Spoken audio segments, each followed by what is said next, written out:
Previously, I had shared with you the role of the grammarian, also known as the language evaluator.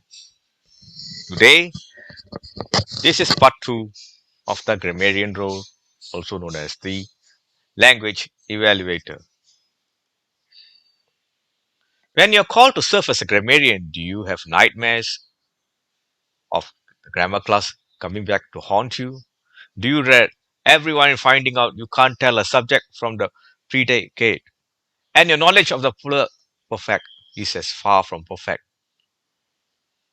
as it gets. Relax, you're not here just to point mistakes or club members who are speaking their second language. Your job is to listen like any other member, not like a linguistics professor. Not like a linguistics professor.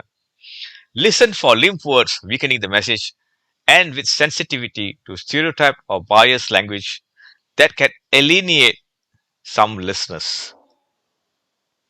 Biased language refers to just referring to one gender, that is, always speaking about the men, or always referring to one race, or one religious or ethnic group. Biased language also means we are sensitive to people who are vertically challenged, visually handicapped. The grammarian offers new language tools by presenting the word of the day, phrase of the day, or idiom of the day. Members will try to incorporate them when they speak in the meeting. Choose a word that is uncommon but not obscure, one that speakers will actually be able to use in everyday sentence. Your goal is to help them strengthen their daily vocabularies. Serving in this grammarian role hones your listening and evaluation skills. The most effective grammarians take a holistic or comprehensive approach looking at the speaker's whole message in addition to the small pieces that comprise it. They focus on how a speaker's words communicate the message, not just whether someone confused you and I for you and me. Moving on.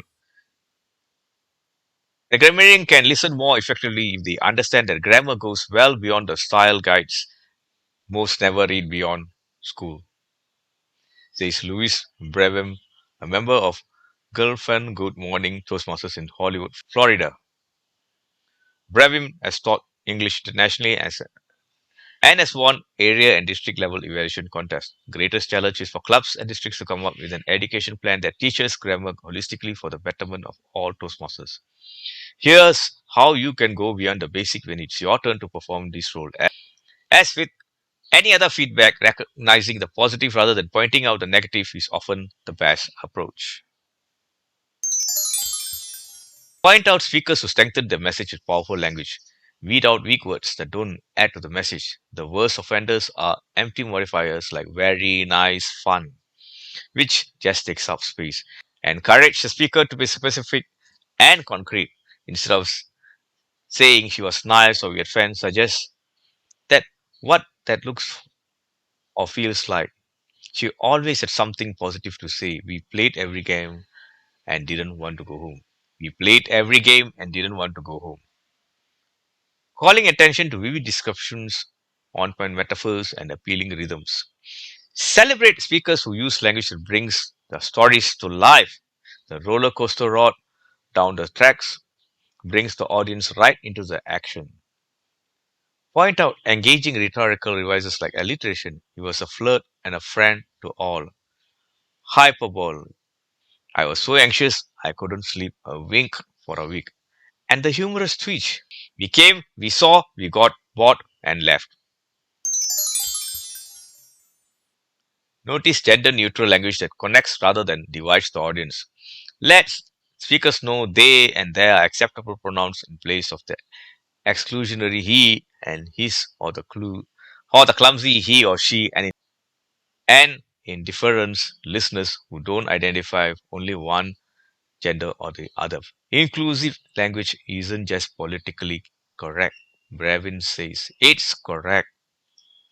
Log your observations. Use the Toastmasters grammarian script and log to identify strong verbs and modifiers, unusual and creative phrases, mispronunciation, rhetorical devices, and bias or non-inclusive language. And to know those who use the word of the day, the phrase of the day, or the idiom of the day. If the speaker commits an egregious mistake like saying he don't or they is, mention it in your verbal grammarian's report, but follow it with a positive note. There's no need to get tense over verb tenses or disagreeable about singular plural disagreement. Just listen to the words you are hearing and report whether they worked for you. Kate McClare, DTM, is president of Miami Advanced Toastmasters Club in Miami, Florida. She believes that every time the R counter rings the bell, a Toastmaster get their wings. And here is the script for the Grammarian, which you can use at all meetings. It's available. It is available at the Toastmasters website. And with these tools that I've shared with you today, which is part two of the role of the grammarian or the language evaluator, you are better poised to be a better grammarian. And with that, I end my speech today. You can refer to my first video on the grammarian on language evaluator part 1.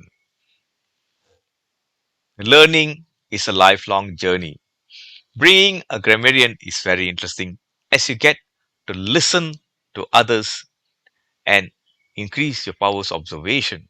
In addition, as a language evaluator or grammarian, you will also improve in your ability to appreciate and enjoy the beauty of the English language. This is Distinguished Toastmaster Brahma Kumar signing off from you today. We shall meet again tomorrow.